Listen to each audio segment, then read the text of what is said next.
ماذا تقول للجمهور العراقي الذي يريد الاستماع لكم؟ لماذا ظهر المنتخب العراقي بهذه الصورة؟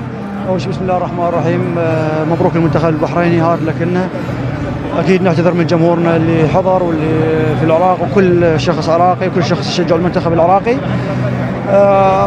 نقول هاي كرة القدم فوز وخسارة. في الشوط الأول الاستحواذ كان إنه نوعا ما يعني استحواذ بين وبين، الهدف اجى عكس كان استحواذ إنه، لكن المنتخب البحريني كان يلعب على الهجمات المرتدة. صح استحواذ إنه، لكن استحواذ سلبي نقول في المنطقة. ما حصلنا فرص الشوط الأول. الشوط الثاني أيضا دخلنا من أجل التعويض، اجى الهدف عكس المتوقع. حاولنا الوصول للهدف، ما حالفنا التوفيق. هاي كرة القدم فوز وخسارة.